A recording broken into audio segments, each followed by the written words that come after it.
para que possamos, neste momento, em seu louvor, agradecer por nos proporcionar mais um dia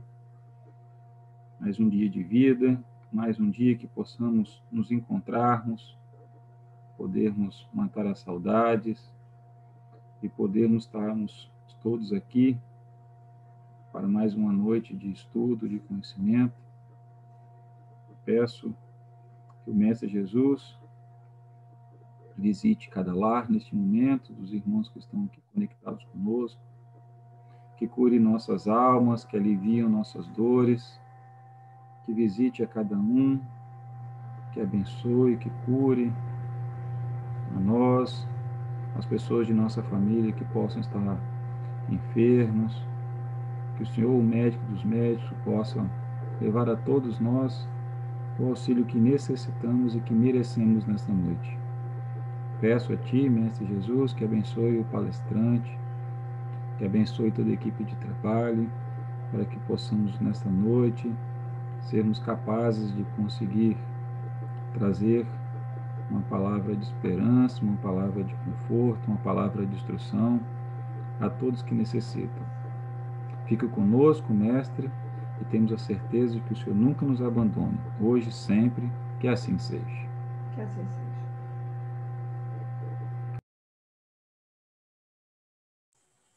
Boa noite a todos. Confesso para vocês que quando foi me proposto este tema ontem, eu tive vontade de fugir, de dar alguma desculpa e dizer que eu não podia falar sobre ele. Mas depois eu achei que isso ia ser uma traição com os meus amigos, né, que tão bem me apoiam nessa empreitada de conversar com vocês, de tentar crescimento conjunto, né? E aí eu agradeço aos amigos que estão apoiando, em especial ao Léo, que é o moderador, o apoio técnico a Suzana e a Jussara, que é o apoio, né? E a Andresa, que me deu essa chance de falar sobre esse tema também, né? Por quê? Porque depois que o tema foi proposto, começaram a surgir umas ideias muito interessantes para a gente conversar hoje. E principalmente por meio de dois exemplos bíblicos muito fortes que nós temos. O primeiro deles foi o objeto da nossa música. É Paulo, que antes era Saulo, e depois do caminho de Damasco, virou Paulo. Eu poderia dizer para vocês que para os romanos, Paulo era um dos maiores traidores que eles viram. Por quê? Paulo era um caçador implacável de cristãos. Ele refletia tudo aquilo que o Império Romano pregava, de superioridade, de crenças e etc. E num determinado momento ele se sente tocado e abandona tudo aquilo que ele pregava, que ele fazia antes, para seguir o caminho diametralmente oposto. Agora ele era um dos caçados e não mais um dos caçadores. Agora ele pregava o que ele negava antes. Mas vocês podem perceber, na Bíblia pelo menos, obviamente, que Paulo nunca é tido como um traidor. Paulo é um dos grandes profetas que nós temos, é um dos grandes responsáveis pela expansão do cristianismo. Qual é a situação que Paulo se coloca para nós nunca vermos Paulo como um traidor? Vocês perceberam que Paulo, na verdade, nunca traiu quem era mais importante nessa história? Paulo nunca, jamais traiu as suas convicções.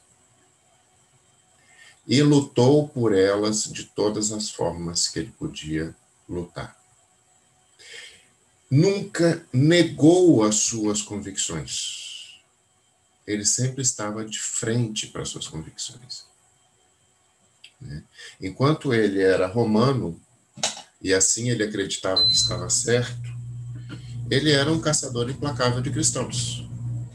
E essa era a verdade dele. Ele não escondia isso de ninguém.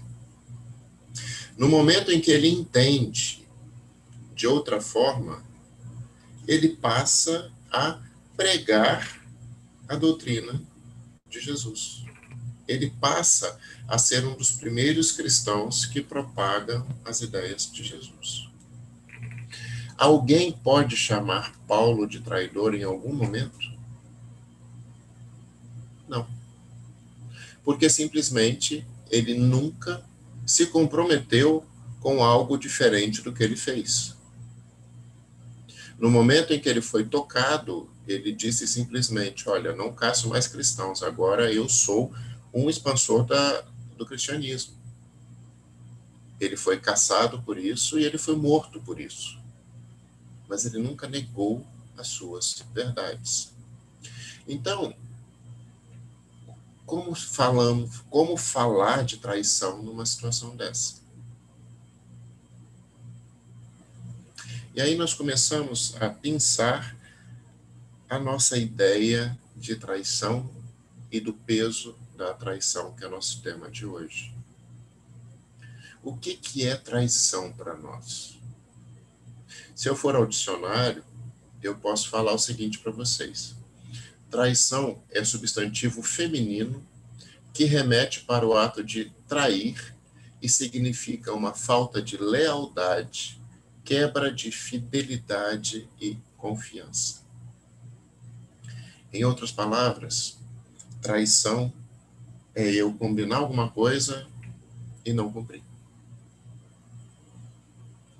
Traição é quando eu acordo com alguma coisa ou com alguém e eu, sem motivo, sem falar, sem repactuar, não cumpro.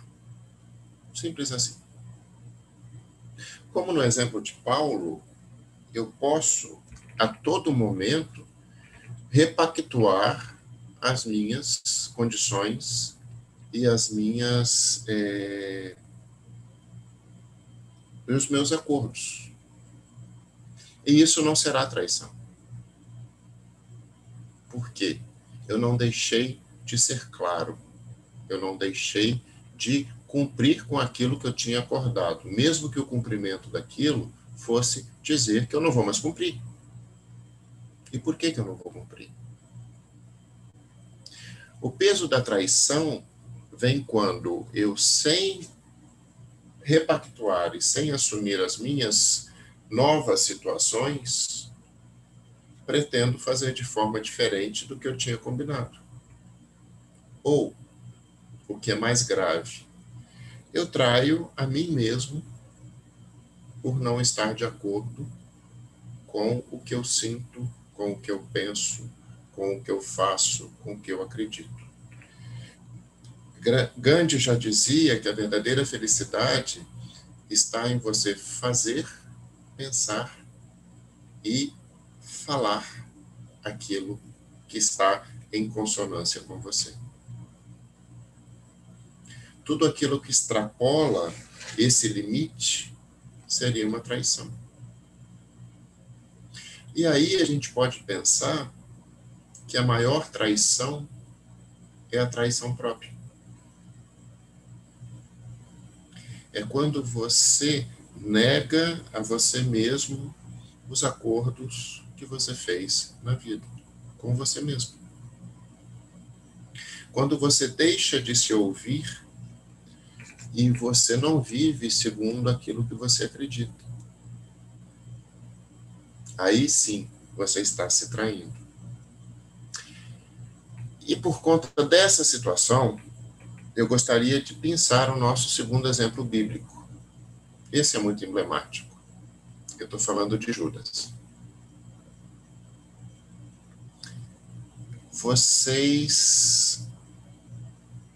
A gente, na verdade, tem a ideia de que Judas traiu Jesus.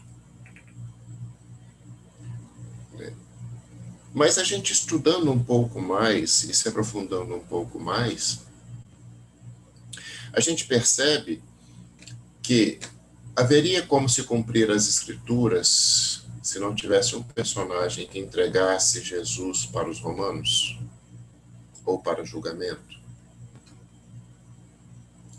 Quem era Judas na estrutura desse colegiado de apóstolos? Judas não era o apóstolo mais fiel a Jesus? Então, não seria errado eu dizer que Judas pode ter cumprido uma missão de Jesus. Uma missão que Jesus o deu. Ou seja, Jesus pode ter pedido a Judas que Judas o entregasse para que se cumprissem as Escrituras.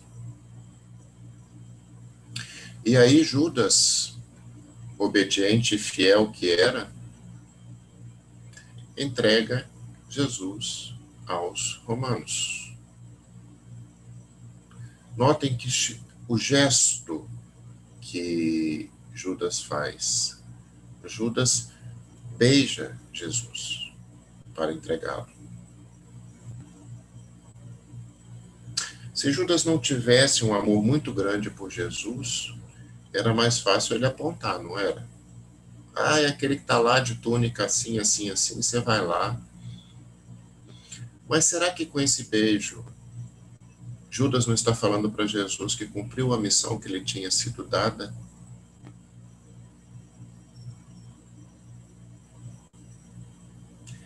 E aí vocês me perguntam, mas Judas acaba tirando a própria vida em razão do peso dessa traição. Qual foi essa traição? Se talvez fosse o próprio mestre que tivesse pedido a ele, que tivesse dado a ele essa missão, porque ele sabia da fidelidade dele. Uma vez eu conversando com um amigo, ele me trouxe uma ideia, que eu não sei se é verdade ou não, mas pode ser bastante esclarecedora. Na verdade, Judas se sentiu traído, porque ele não esperava que Jesus fosse morto, fosse preso e fosse morto. Ele esperava que no momento em que fossem pegar Jesus, Jesus viesse com todo o poder de Deus e subjugasse os romanos. Porque essa era a crença do Velho Testamento, não era? Que Deus desceria sob a forma de homem e dominaria aqueles que oprimiam os judeus, os filhos do Pai. Mas quando isso não acontece, quando Jesus é preso, Judas entra num grande desespero, porque ele tinha certeza que Jesus não seria morto. Ele tinha certeza que não perderia o seu mestre. E nesse momento ele se dá conta do que aconteceu. E esse peso dessa traição leva ele ao suicídio. Vocês percebem que sobre essa ótica parece que foi Jesus que traiu a Judas? Salvo pelo motivo que Jesus nunca tinha falado isso a Judas. Pelo contrário. Toda a pregação de Jesus levava a acreditar que ele não reagiria violentamente em nenhum momento. Ora, se ele veio pregar a nova aliança de amor e respeito, como é que ele viria numa biga alada para destruir os romanos? Mas Judas, muito provavelmente, acreditou naquilo que ele queria acreditar.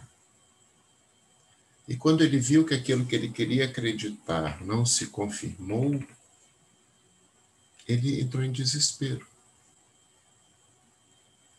Ele entrou em desespero e se sentiu traído. e tirou a própria vida por conta disso. Obviamente que eu estou falando para vocês uma versão, né? Eu não estava lá para ver. Mas é uma versão tão plausível quanto as outras que a gente ouve, não é? O que importa nessa versão que eu contei da história de Judas? Né? Que, por sinal, é, graças a Deus, um grande trabalhador da seara de Jesus. É que, muitas vezes, as traições que acontecem, muitas vezes, os sentimentos de traição são originados em nós mesmos. Não é um ato do outro que me traz a sensação de traição, mas é o que eu espero do outro, que eu sequer combinei com ele, que me parece traição. Então, objetivamente, não é um ato dele, mas é uma ideia minha, que leva a crer que ele me traiu. Por quê? Eu esperava algo que ele não me deu, sem sequer pactuar com ele o que seria isso. Eu trouxe esse pensamento para a gente porque eu vejo acontecer muito isso no nosso dia a dia. As alegações de traição, as frustrações de traição, são mais ideias preconcebidas, frustradas, do que atos efetivos. Não é mesmo? Vou pegar um exemplo simples. Durante o meu namoro, todas as vezes, a minha namorada ou meu namorado não iam para a cozinha fazer comida. Eu namorei 3 anos. Depois do casamento, eu achava que eu ia ter comida quentinha toda tarde quando chegasse em casa. Por quê? Eu achei que casando fossem entender que era para fazer o meu jantar, que eu estava casando. E qual a minha frustração quando eu chego em casa, no primeiro dia de casado, e não tem comida para mim à tarde? Aí eu pergunto para essa pessoa, vem cá, mas você não fez o jantar? Aí ela fala, não, eu achei que a gente fosse sair para jantar, porque sempre que você ia me visitar, a gente saía para jantar. Então eu pensei que depois de casados a gente ia jantar fora todos os dias. Eu não falei para ela não falou para mim. Eu me senti muito traído, porque eu tinha certeza que eu ia ter um jantar à mesa. E ela se sentiu muito traída, porque ela tinha certeza que a gente ia jantar fora todos os dias.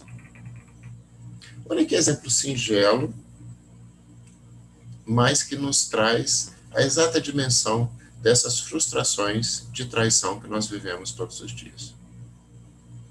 Vamos dar a palavra para o Léo, que está pedindo.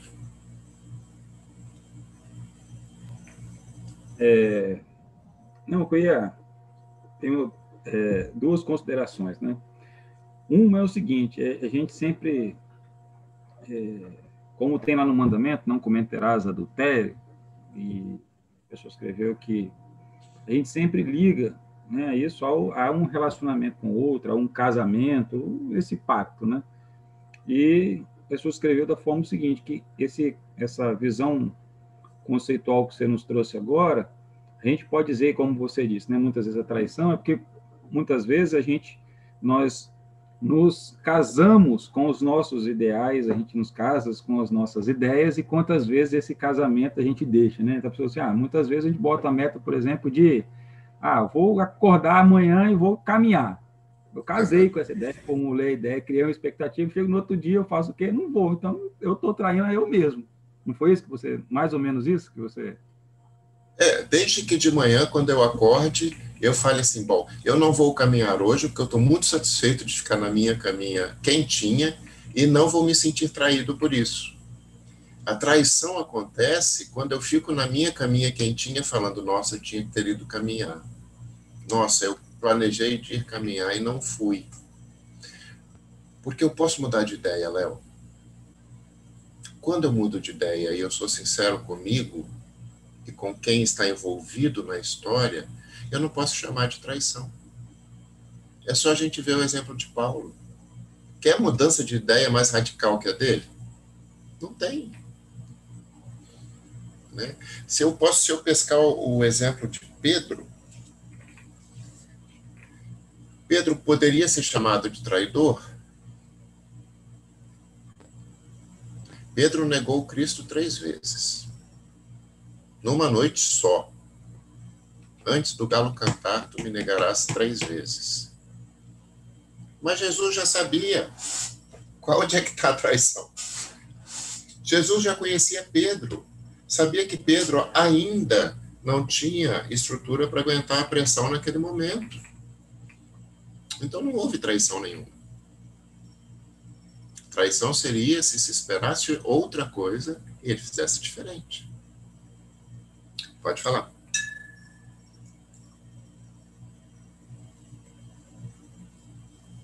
Léo?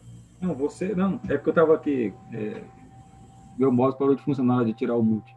Não, mas você tem muita sabedoria nisso que você coloca, porque Jesus já sabia de todos os nossos passos, mas eu vejo assim, em cima disso que você está falando, que muitas vezes, nesse caso que você colocou, ok, não tem traição, mas na nossa mente julgadora, a gente, não, ele traiu mesmo assim, não teve coragem de sustentar. Então, muitas vezes a traição está muito mais também nos olhos do outro que no nosso modo ou das pessoas que estavam juntas, né? Mas vamos lá. A outra pergunta é: no contexto da traição, é interessante, né? Eu vejo, me lembro que em uma situação existem algumas vertentes da traição: aquelas que os outros julgam, aquela que os indivíduos do pacto julgam e aquela que o próprio indivíduo se coloca. Na traição nunca se acham culpados, pois todos agem em seu favor, experienciando, compreendendo e aprendendo em tempos diferentes, podendo fazer ou refazer estruturas internas de forma consciente a tomar escolhas melhores e adequadas que frustram os relacionamentos, pois vai de encontro com as expectativas projetadas. É isso que eu estou entendendo corretamente? A pessoa perguntou. Olha, me pareceu que sim, me pareceu até uma pessoa bastante evoluída que fez essa ponderação. Tá? Só para complementar, porque o texto estava realmente muito bom, é que nós precisamos aprender a falar. Nós precisamos aprender a repactuar. Nós precisamos nos dar a possibilidade de mudar de acordo com as novas experiências que a gente vive. E essas mudanças, a gente deixar que os irmãos participem, que eles tomem conhecimento delas. Vou pegar Pedro de novo, que eu acho um exemplo brilhante. Pedro, Jesus não se frustrou quando Pedro o negou 3 vezes. Mas vocês se lembram de quando Pedro estava saindo de Roma para não ser crucificado? Jesus chegou para ele e falou: "Para onde você está indo?" Porque naquele momento, Pedro tinha a capacidade de entender o compromisso que ele tinha com Jesus e com toda a humanidade. Então Pedro voltou e foi crucificado. Olha que momentos diferentes. No momento em que quando você entende o momento do seu irmão, você consegue contribuir para o crescimento dele sem necessariamente precisar de pressioná-lo. Jesus já tinha falado: "Pedro, você vai me negar 3 vezes." Quando o galo cantou na última vez que Pedro tinha negado Cristo, caiu a ficha dele, falou: "Poxa, eu neguei mesmo." Mas isso não impediu dele continuar caminhando. A ponto de quando Jesus perguntou a ele: para onde você vai, ele entender na hora a missão dele. É essa sensibilidade, essa possibilidade de compreensão que eu estou trazendo para a gente pensar hoje. Ora, será que eu estou sendo traído mesmo? Ou será que eu estou me traindo por não observar meu irmão?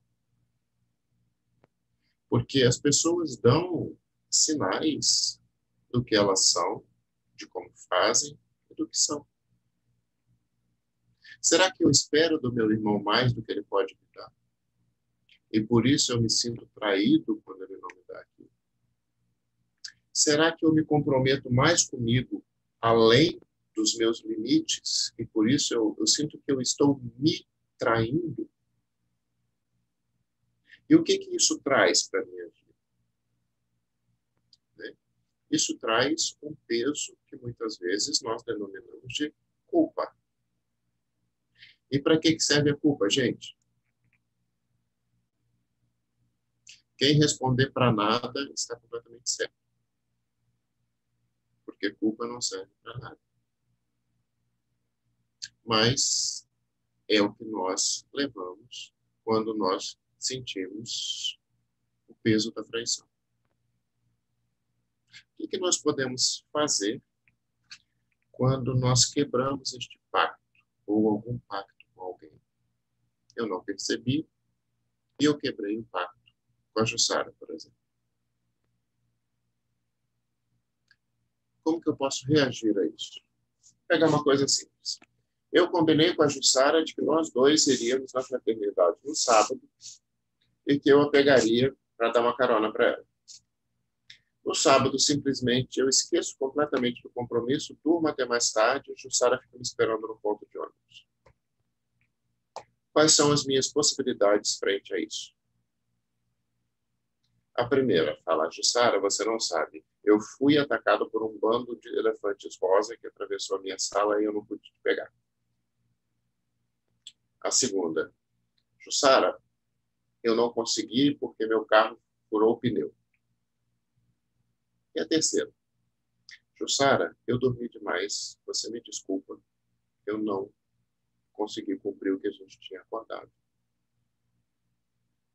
Nas três hipóteses, a Jussara pode ficar zangada comigo, porque eu fiz um compromisso com ela, mas não cumpri.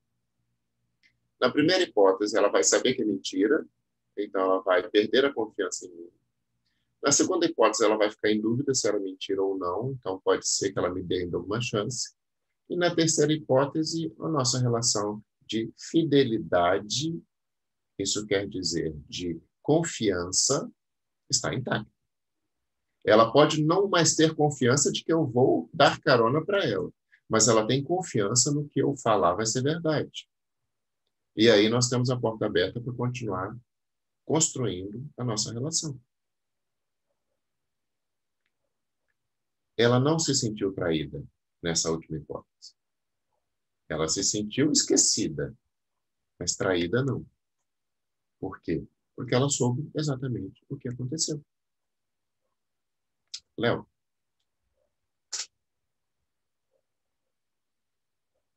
Você está no mudo. Hoje o meu modo está de... Vamos lá. Pergunta. Existe maior traição do que Deus levar pelo desencarne aqueles quem amamos para longe de nós?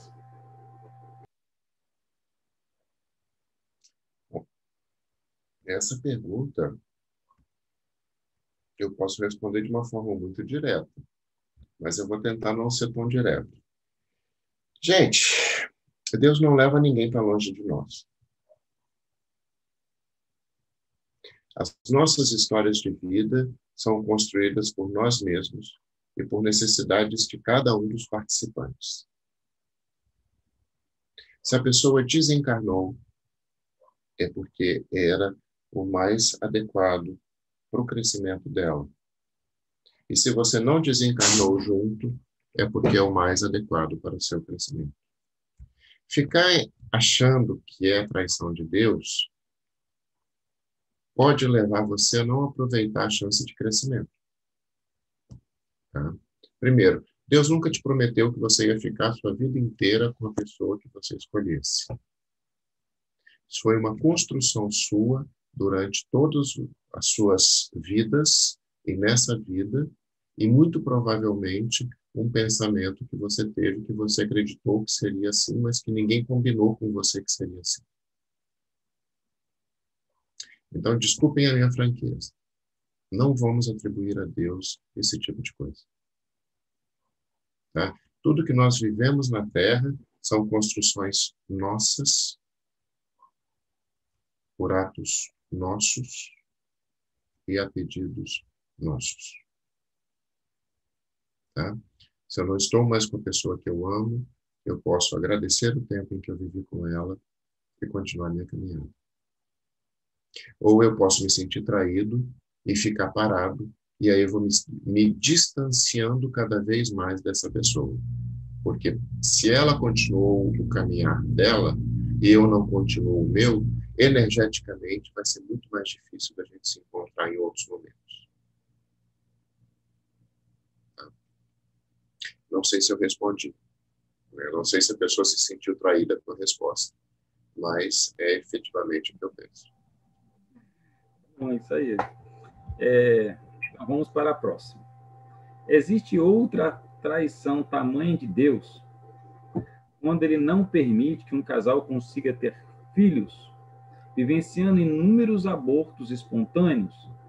Dá para aguentar tanta frustração? Primeiro, depende muito de como você vê as coisas. Tá? E talvez aí tenha o grande aprendizado. Né? Não necessariamente um aborto é uma perda. Talvez tudo que aquela criança precisasse era vivenciar essa fase inicial de gestação para ter contato, para sentir que tem uma forma humana. E isso é um ato de caridade de quem recebe essas crianças.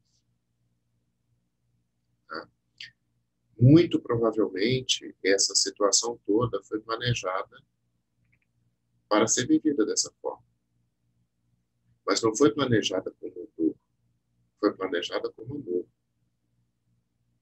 Só que a gente ouve de todos os lados que isso é horrível, que isso é penoso, que isso é isso, que isso é aquilo, que a mulher tem que ter filhos, que o casal que não tem filhos é um casal que não é abençoado.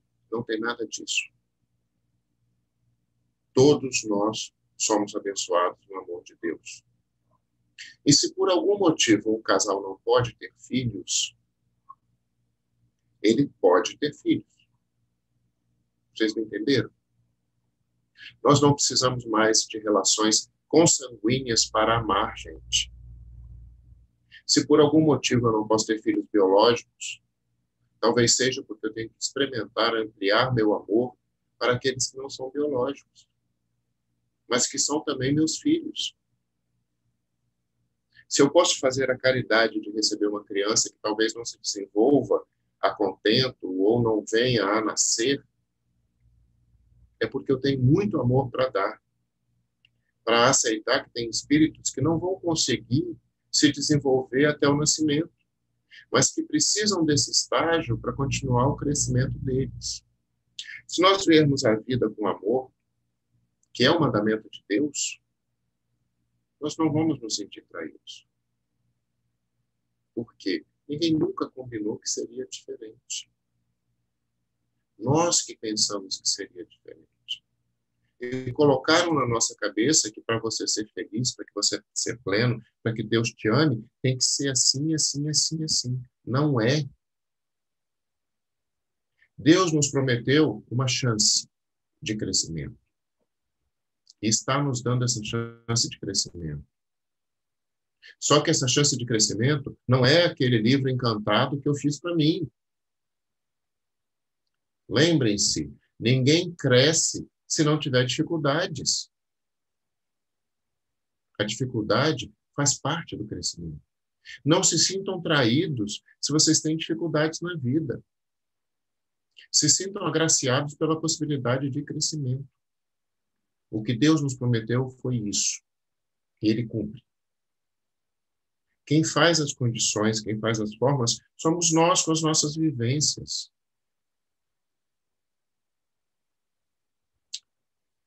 Bom, talvez eu seja tão duro assim, e aí eu gostaria de explicar isso para vocês não me entenderem mal.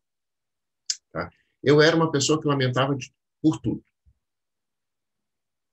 Era aquela pessoa que achava que tudo era culpa de Deus.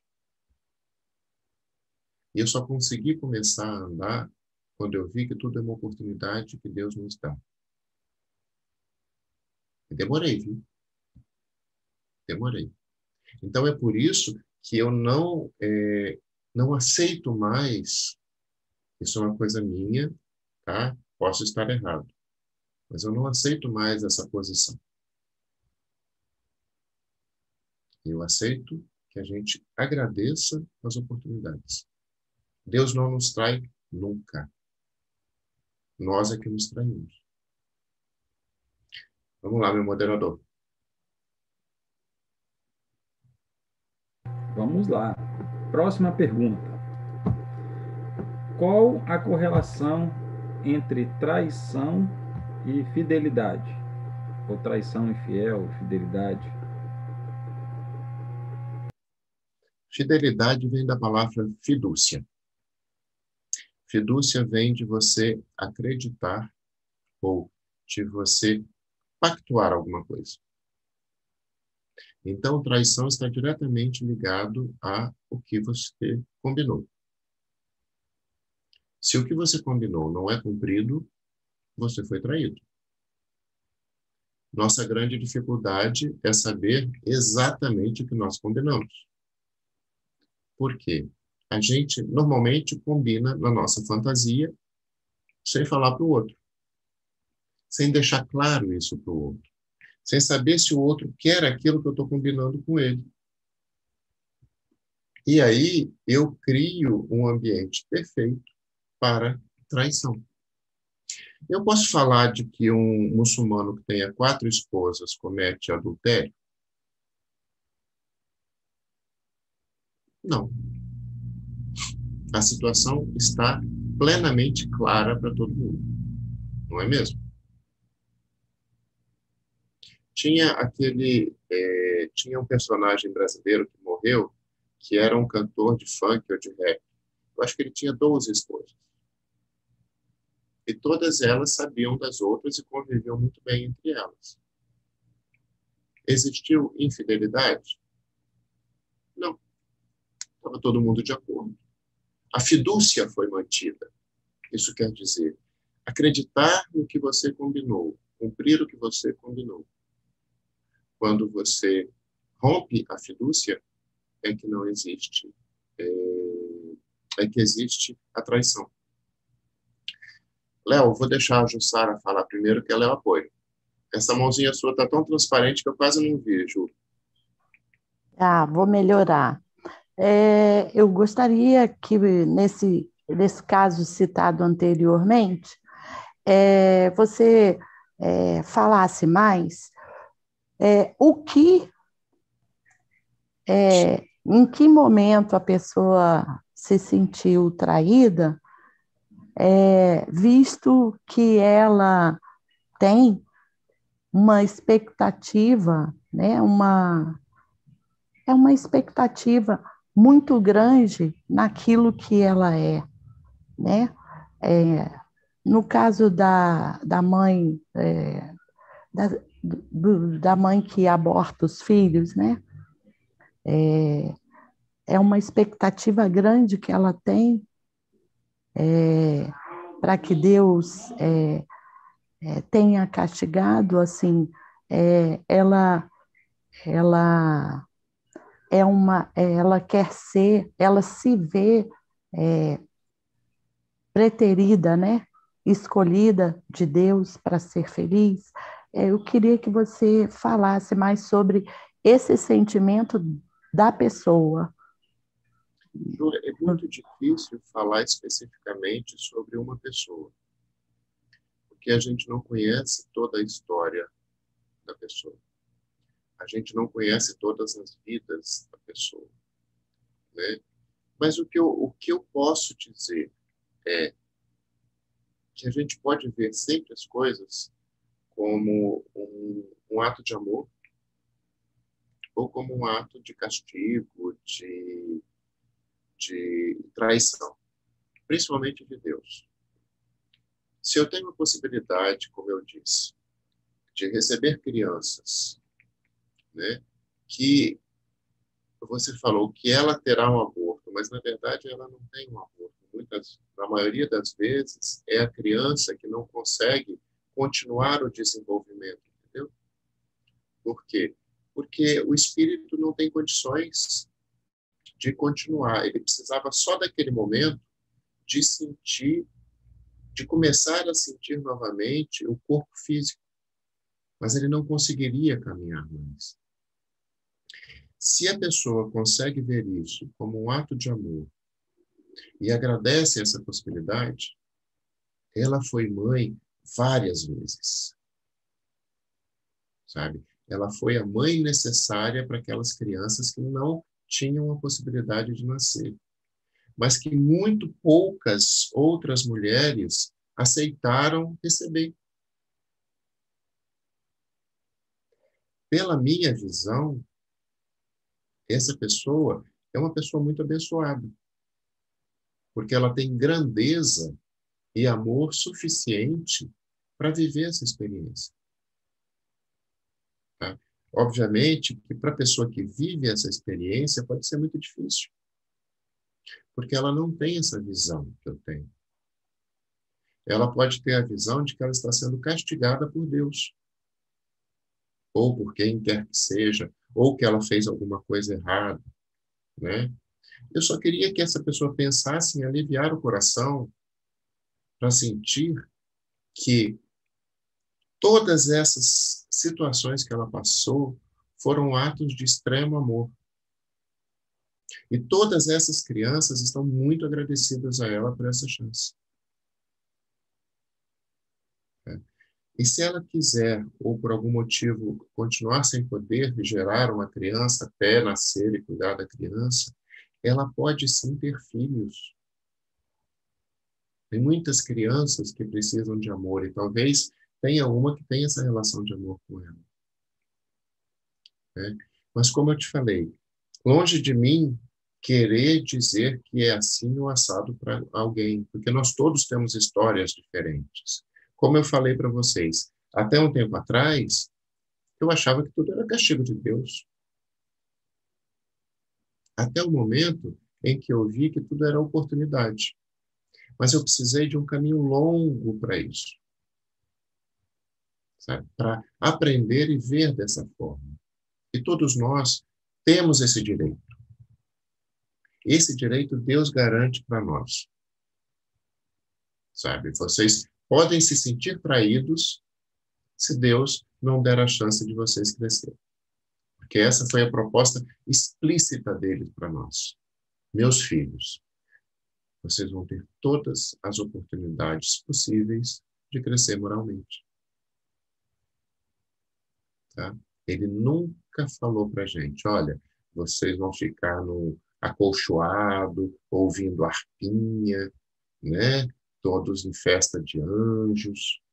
Ele nunca prometeu isso para nós. Ele prometeu trabalho. Ele prometeu amor. E isso nós temos. Trabalho é que não falta, né? E amor é o que a gente permite sentir. Alguém quer perguntar ou falar? Léo? Sim, temos perguntas. Vamos lá. Seria possível abordar a traição no sentido de juramentos feitos no ato de união ou casamento de duas pessoas que se amam? A monogamia, tão costumeiramente considerada a base de uma união quando rompida, poderia mesmo ser considerada traição?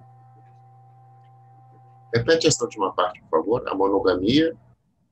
A monogamia, tão costumeiramente considerada a base de uma união, quando rompida, poderia mesmo ser considerado como traição? Depende de quem está envolvido na situação. Depende muito do pacto que foi feito, de se você acreditava nisso ou não, sabe? Não vejo assim como o mais importante em tudo, né? Vamos voltar um pouquinho na história. Vocês sabem por que essa ideia de monogamia foi criada? Por uma questão exclusivamente patrimonial. Principalmente em relação à mulher. Porque antigamente você sabia quem era a mãe. Não é verdade? O pai não tinha exame de DNA. Tanto que em algumas culturas, como a judaica, por exemplo, o nome de família passa pela mãe. E a herança também. Por quê? Você sabe quem é a mãe. Né? Então, essa ideia de fidelidade, de monogamia que a gente vive hoje, é uma ideia que foi criada para um momento histórico em que você precisava garantir uma questão patrimonial. Tá? Hoje, as situações estão mais maleáveis, mas você continua com a ideia patrimonial. Tanto que a primeira coisa que a pessoa traída fala é: se eu me separar, eu vou ter que dividir com fulana ou com fulano. Né? Então, vamos, sem querer fazer juízos de valor e sem querer ter certeza de nada, pensar só o seguinte, na linha que a gente estava falando. Se nós combinamos entre nós monogamia, ela vai estar combinada até quando nós descombinarmos. E se uma das partes descumprir o que foi combinado, será uma traição. Mas nada impede de, em determinado momento, nós chegarmos e combinarmos de forma diferente. E aí deixa de ser traição, porque nós estamos falando em fidúcia. E fidúcia é o quê? É você acreditar no que o outro fala. Tá? Então, a partir daí, eu abandono os conceitos sociais, abandono os conceitos arraigados, para deixar ao critério das partes envolvidas o que elas vão decidir.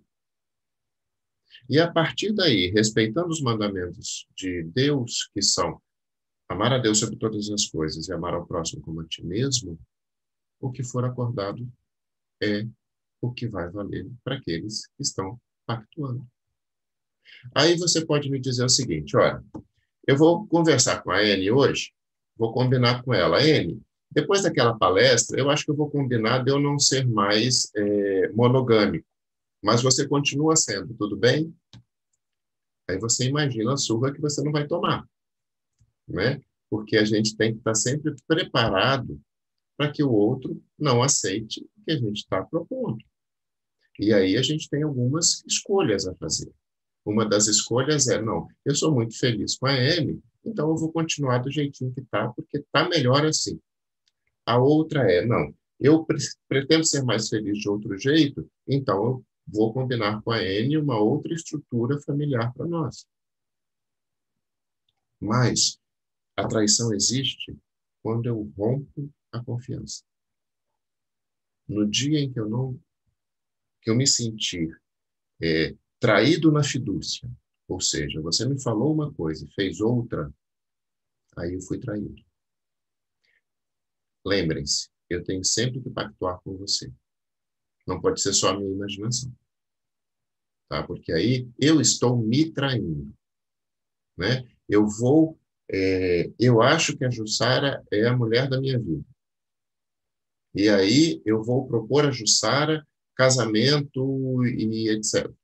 Aí eu chego para a Jussara e falo, Jussara, você é a mulher da minha vida, eu quero casar com você. A Jussara fala, mas você não é o homem da minha vida. Tchau para você. Eu fui traído. Em qual momento? A Jussara alguma vez se comprometeu comigo? Não. Então não tem traição.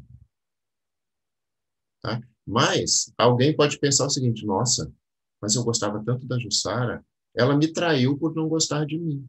Olha que pensamento doido, gente. Mas acontece. Acontece mais do que a gente pode imaginar. Léo, também não queria casar com você não, Jussara. Era tudo brincadeira, tá? Não, mas aí voltando só um pouquinho, sobre como você disse lá da questão da mãe, né? Sobre a questão fiduciária lá da monogamia, eu me lembrei que eu conheci uma pessoa que veio da África para cá, acho que de Angola, fez mestrado na UFRS, e ele me contou o seguinte, que em alguns lugares lá da África, por exemplo, quem cuidava dos filhos da irmã era o irmão, e não o marido. Por quê? Porque ele tinha garantia de que aquele filho pertencia à família dele. O pai não saberia se o filho era dele ou não, mas a mãe sabia de quem que o filho era dela. Então, ou seja, passava sempre pelo poder da mãe. Então, quem cuidava dos filhos da irmã era o irmão, porque cuidava do próprio sangue. Mas eram muito agarrados, né? Exatamente. Então, vamos seguindo o baile. Verdade. É o seguinte, mas aí também, em relação a essa última pergunta, né, a respeito da, da traição depois do casamento, e é muito disso que você falou, que muitas vezes a gente faz isso. Aí você usou o seu exemplo com a Jussara antes do casamento, mas eu, pensando aqui, imaginei o seguinte: você casa com uma pessoa, a gente faz juras de amor, aí chega lá na frente, 10 anos depois, a pessoa, não te quero mais. Aí a outra diz, pô, mas você me traiu, porque eu te dediquei 10 anos da minha vida, agora você fala que me ama mais.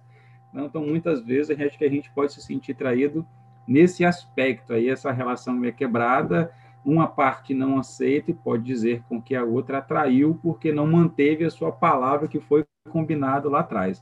Mas, como você sabiamente nos trouxe, o que é repactuado não é caro, né? Então, não é isso? Igual surra combinada não dói, né? Verdade. E aí eu quero deixar bem claro para vocês que eu não sou católico, tá? Porque o católico tem o dogma da fidelidade no casamento. Então, é outra situação. E só para deixar isso claro. Mas eu queria lembrar vocês o seguinte: a palavra traição, ela tem um peso, não é? É esse o nosso tema hoje, o peso da traição. E qual peso é esse? Que peso é esse da traição? Por que essa palavra traz esse peso tão grande? A traição de Judas, sabe? A pessoa me traiu. Quando alguém numa roda social fala assim, nossa, aquela pessoa foi traída, todo mundo olha assim e fala, nossa, coitadinho, ou coitadinho. Né? O que Posso isso chutar? traz? Hein? Posso Pode. chutar? Seria o sentimento de orgulho ferido de alguma forma? Brilhante, Léo. Brilhante. Mas aí eu tenho que dar os créditos. Quem falou a palavra orgulho foi ele, tá? Eu só fui portador. Você não atraiu. Né? Mas aí a gente tem o peso do nosso orgulho. O peso que a sociedade dá a uma situação e muitas vezes nos exige uma ação que a gente não teria tanto problema para nós. Né? Eu lembro de uma vez que eu estava com um colega, aí ele estava comentando o seguinte, que ele foi uma vez no lugar e viu o marido da amiga com outra pessoa lá. Né? E ele me perguntou se ele deveria contar para ela. Aí eu ponderei com ele o seguinte, se você contar para ela, ela vai ter que tomar uma atitude. Por quê? Porque vai estar público. Você tem certeza que ela já não sabe e concorda com isso? É óbvio que isso é um exemplo, assim, esdrúxulo. Mas casa muito com o que o Léo trouxe para a gente. Muitas vezes, nós assumimos uma traição e mudamos muitas coisas que a gente não queria mudar, porque a sociedade exige da gente uma atitude diante de determinada situação que efetivamente não teria tanto peso para a gente e a gente não sentiria nem como traição. Será que não é o nosso orgulho ferido e aí nós não estamos traindo nós mesmos? Olha só a situação que nós nos colocamos muitas vezes. E aí eu faço um convite a vocês de se ouvirem. Em situações em que aparentemente eu pense que é uma traição, eu me ouvi. Eu me ouvi para saber se aquele pacto tinha sido feito ou não. Se eu me sinto traído efetivamente, ou se dizem que eu me sinto traído e por isso eu também me sentiria traído, né? E, principalmente, qual é o meu desejo efetivamente? Que é o meu desejo, é o meu compromisso comigo que vai nortear tudo isso. Diga, Léo. Tem uma pergunta, mas eu vou fazer um comentário sobre isso que você fez. Que também, e aí depois você me corrige se eu estiver pensando errado, na relação da traição e a vitimização, porque uma pessoa talvez pode se sentir para a vista dos outros, ela pode ter sido traída, mas ela dá de ombro com aquilo e siga a vida dela como aquilo não tivesse acontecido. E outras podem se utilizar em relação à questão do vitimismo. Tem alguma relação? Ou o vitimismo faz... É muito difícil a gente falar de situações aleatórias nesse sentido, né? Mas tem pessoas que podem usar um ato que pode ser classificado como traição, mas não seria porque ela não esperava de forma diferente, para ter benefícios com isso. A vitimização é um benefício que a pessoa tem, né? Vamos pegar um exemplo esdrúxulo. Eu estou casado e eu quero me separar. Aí eu pego meu cônjuge em um ato com uma outra pessoa. Aí eu falo, oba, é minha chance.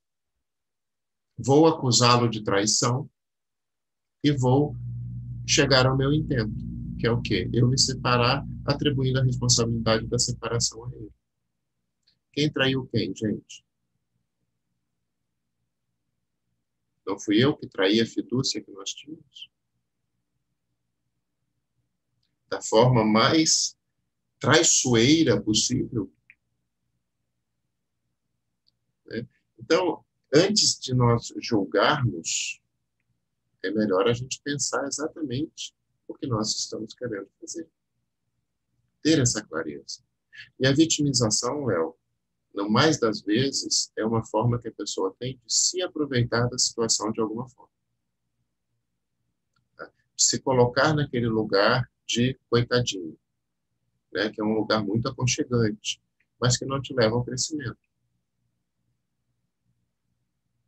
Obviamente, vocês podem discordar de mim, por favor. Vamos à próxima? Vamos lá.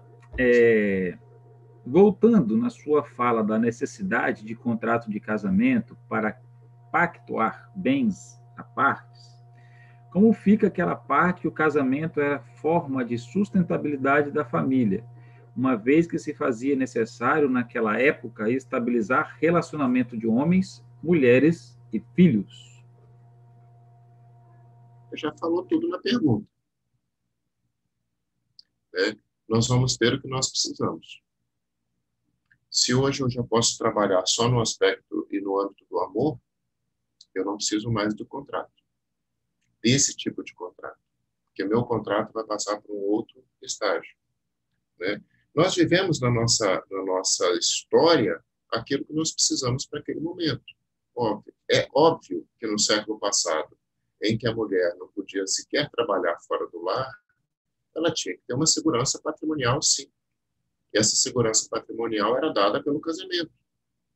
tanto que se aceitava do homem muito mais transgressões do que da mulher. E ela continuava lá. Né? Por quê? Porque no entendimento dela, podia ser mais importante ter a estabilidade do lar do que o marido ser, entre aspas, fiel a ela. Porque o pacto que ela tinha feito estava sendo cumprido, gente. Não faltava fidúcia aí. O pacto era: você vai me dar condições de eu sobreviver e criar os nossos filhos. Se isso estava sendo cumprido, havia traição? Estou dizendo se esse foi o pacto.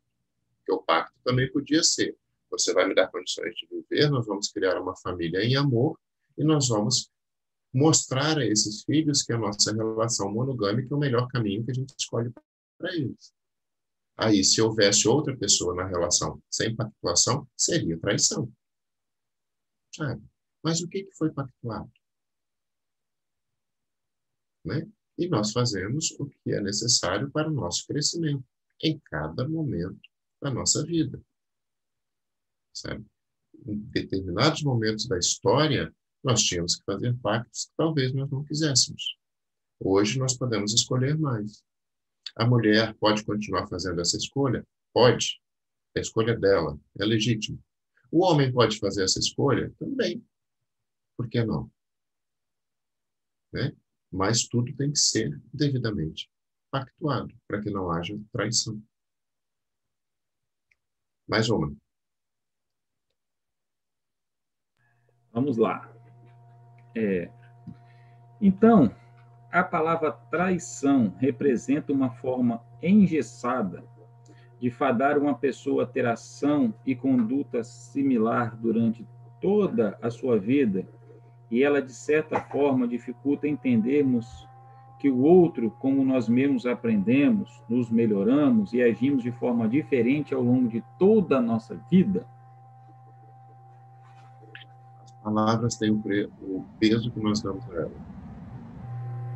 Elas têm o peso e elas têm o significado que nós damos a elas. Para mim, é exatamente isso que é vontade. Vamos lá.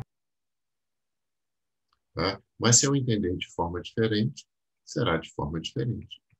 A palavra em si é só um conjunto de letras. É a interpretação que eu dou para ela que modifica tudo. Né? Vocês podem pensar: olha, ele está me trazendo hoje uma ideia diferente do que seria traição, que eu nunca tinha pensado. Eu trocaria traição por quebra de fidúcia, que para mim é muito mais importante, a quebra de confiança. Né? Eu posso fazer tudo desde que eu combine com o outro. Não é verdade? E o que a gente está vivendo muito hoje é, graças a Deus, uma possibilidade das pessoas dizerem não a situações que nunca foram combinadas, mas que elas se submetiam por uma série de motivos. Olha que coisa bonita nas Olimpíadas, gente. A seleção norueguesa se recusou, de voleibol, se recusou a jogar de biquíni, que é o traje típico do voleibol. Elas foram jogar de shortinho, porque elas se sentiam melhor assim. Isso só conseguiu acontecer em 2020, num campeonato europeu, e agora está se repetindo nas Olimpíadas. Até então, elas não tinham possibilidade de fazer isso. Tinham que se submeter às regras. Agora estão conseguindo fazer diferente. É esse convite que eu estou fazendo para a gente, para pensar naquilo que é melhor para nós. Por que que hoje nós não podemos chegar numa relação de companheirismo, de homem e mulher, ou da forma que seja, e combinar quem vai trabalhar fora e quem vai ficar com as crianças? Por que que tem que ser a mulher ficar com as crianças e o homem trabalhar fora? Por que que não pode ser o contrário? Qual o problema? Qual o problema de nós pactuarmos, por exemplo, que nós vamos viver uma vida juntos, mas morando em casas separadas? Hoje nós temos em aberto todas as possibilidades. A gente tem que só aprender a dizer o que a gente quer, a fazer os nossos pactos de fidúcia. E é esse convite que Deus nos faz nesse momento. Pensem no que vocês querem. Trabalhem com o que vocês querem para o crescimento de vocês.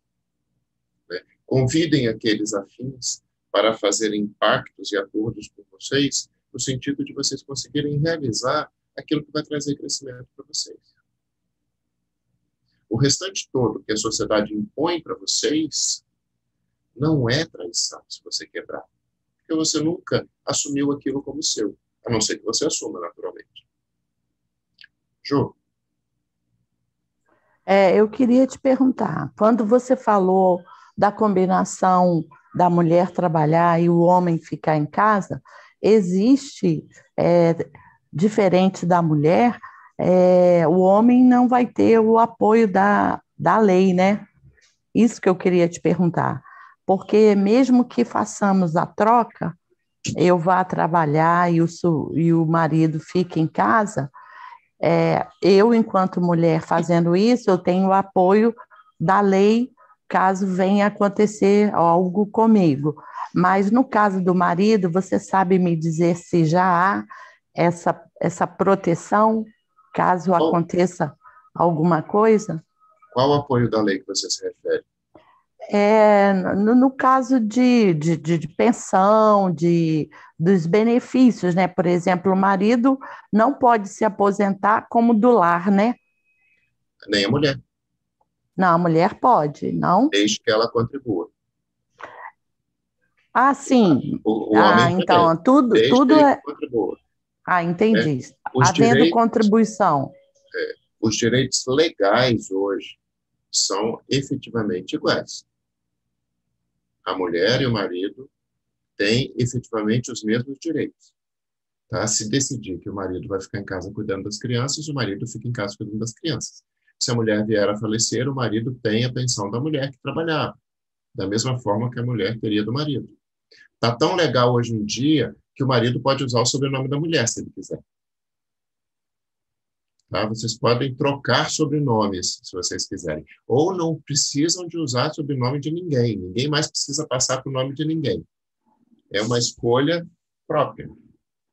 Né? Então, se vocês quiserem fazer esse acordo, o homem fica em casa e a mulher trabalha, fiquem à vontade que a lei protege vocês. Tá? Mais alguma coisa, Ju? Você está com a mãozinha levantada? Eu não estou te ouvindo, você está sem áudio. Tá tudo certo. Joia? Já gostei, tá joia. Alô, Léo, você agora. Vamos lá.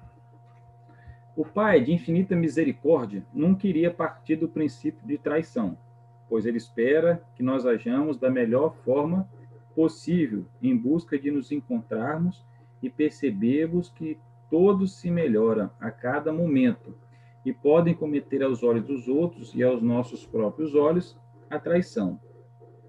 Para o Pai, a palavra traição pode ser substituída por aprendizados ressignificados, pois nenhuma verdade é absoluta. Léo, se nós pensarmos que traição é quebra de fidúcia, nós vamos entender que traição é traição, sim. É uma oportunidade que eu tenho de repensar as coisas, de fazer de forma diferente, né? E Deus não vai me condenar nunca por nada. Eu tenho só o reflexo do que eu faço, sabe? Mas se a gente tirar o peso da palavra, existe ainda um efeito nela, sabe? E o efeito pode ser positivo. Por quê? Porque no momento em que eu quebro a fidúcia em uma determinada situação, me leva a uma reação da outra pessoa, a dizer, olha, você combinou isso comigo e está fazendo outra coisa. E aí é o momento de eu repensar tudo. De eu repensar se eu quero continuar naquele contrato. É o momento de eu poder pedir desculpa aquela pessoa que eu quebrei o meu contrato com ela. É o momento de eu propor uma mudança deste contrato. Na verdade, é um momento muito rico, se eu tiro o peso. Se eu mantenho o peso da palavra traição, eu fecho todas essas possibilidades. Por quê? O peso da palavra, ele leva sempre alguém a se sentir traído. E aquele que se sente traído, ele tem raiva. Tá? E isso não é bom para nenhuma relação. Então, eu proponho que nós vejamos as relações não como relações em que haja traição, mas como relações de confiança. E quando essa confiança é quebrada, ela é quebrada por algum motivo. E nessa quebra de confiança, é minha oportunidade para refletir o que está errado. Porque existe alguma insatisfação com o pacto que foi feito. E essa insatisfação é que leva à quebra da fidúcia. E aí é uma grande possibilidade de eu pensar por que eu estou insatisfeito. Por que a outra pessoa está insatisfeita? E se nós nos amamos, nós vamos reconstruir ou construir uma forma diferente em que todos nós fiquemos satisfeitos. É uma oportunidade. Não é um castigo. Vamos tirar esse peso. Tá? Eu não sei quais foram as exatas palavras que Moisés transcreveu na tábua das leis. Se foi não, eu entendo que seria não cometerá traição, não cometerá adultério, alguma coisa nesse sentido. Traição, adultério, tudo vem de quebra de fidúcia. Só que, na época, era necessário que se estabelecesse que seria em relações matrimoniais. Porque eu precisava garantir a unidade daquele povo que estava no deserto. E eu precisava garantir também que eles não ficassem fazendo festa o tempo inteiro, se é que me entende. Então, eu coloco uma regra limitativa para conseguir passar 40 anos no deserto. E essa regra vem evoluindo durante o tempo. Nós propomos uma nova interpretação, tá? Que não necessariamente é certa. É só uma forma diferente de pensar. Pode falar. Vamos para a nossa última pergunta. Estamos ouvindo em sua boa palestra contra a traição nas leis terrenas. E nas leis de Deus que nos rege, existe traição da nossa parte para com Ele? Gente, Deus é uma energia tão inteligente, tão forte, que Ele consegue compreender exatamente o nosso tamanho. Compreendendo exatamente o nosso tamanho, consegue compreender porque nós agimos de determinada forma. É uma energia tão que não dá para descrever, que antes de qualquer coisa, Deus sabe exatamente como nós nos sentimos. Você já ouviu aquela história de que você só vai entender uma pessoa quando você se coloca no lugar dela e sente o que ela sentiu? Deus consegue fazer isso. E se Ele consegue fazer isso, Ele consegue entender exatamente quem nós somos. Então, Deus jamais vai se sentir traído por nós. Nós é que podemos entender ou sentir que nós traímos a Deus. Por quê? Nós ainda temos uma ideia pré-concebida de Deus. Nós ainda seguimos dogmas que não necessariamente estão ligados aos novos mandamentos que Jesus nos trouxe. Então, muitas vezes, nós fugimos do próprio amor, nós traímos o próprio amor para nos submeter a dogmas que não são mais necessários. Olha que coisa interessante. Às vezes, nós traímos os mandamentos de Deus para seguir o que nós entendemos que sejam mandamentos de Deus. Se a gente pega as regras do Velho Testamento, por exemplo, muitas delas são completamente displicentes. E outras, se a gente fosse fazer o que está escrito lá, nós estaríamos ferindo as regras de amor que Jesus nos trouxe. Quem de nós iria apedrejar alguém hoje por causa de alguma coisa? Ou lapidar, como eles falavam? Está lá na Bíblia. Quando nós nos afastamos desses mandamentos, principalmente do mandamento de amor, aí sim nós cometemos traição. Não que Deus vai se sentir traído, mas eu acho que nós mesmos vamos nos sentir traídos. Sabe? Nós estamos aqui só para isso. Nós estamos aqui para aprender a amar. E não falo do amor romântico. Eu falo do amor que Deus nos propôs. Amar ao outro como a ti mesmo. E nesse sistema de amor não cabem traições. Porque o amor é maior do que isso. O amor é eu conseguir compreender o outro do tamanho que ele é. E conseguir me compreender do tamanho que eu sou. E aí eu me dispo desses pesos todos que foram colocados no meu caminho para tentar me moldar de alguma forma e consigo entender que a única forma que eu devo me permitir é a forma do amor. E a partir daí, eu utilizo o que dizem que é traição como possibilidade de reflexão e de mais crescimento. Antes poderia ser um peso. Hoje pode ser um alívio. Me informaram aqui que o 7º mandamento é não adulterarás. Não adulterar quer dizer não modificar. Não mudar aquilo que está feito. Quer dizer que você vai cumprir os seus compromissos.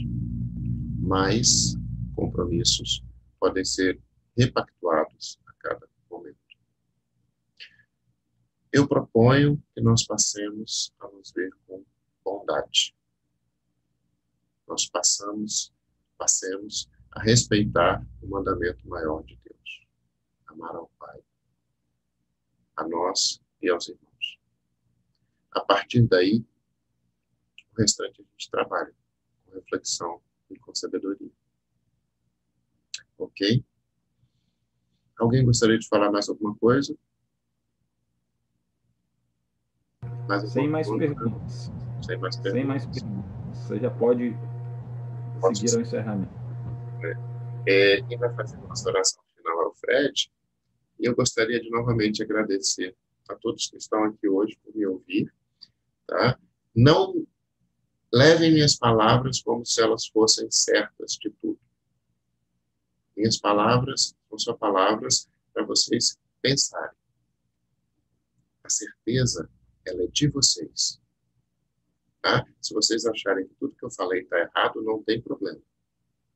Se vocês acharem que tem alguma coisa boa para refletir, reflitam sobre elas. O importante é que nós estejamos em paz conosco, com o que nós acreditamos. Tá? A partir dessa ideia de paz conosco, não haverá traição. Pelo menos de nós para conosco. E é o que eu desejo para vocês. Muita paz, muito amor, e que nós continuemos no nosso caminho. Bom, Fred, você me faz um favor?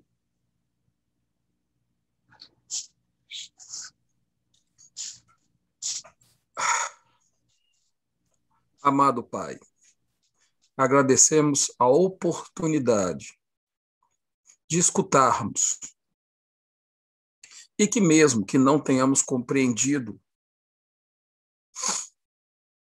da forma trazida, nos permitimos escutar. E isso será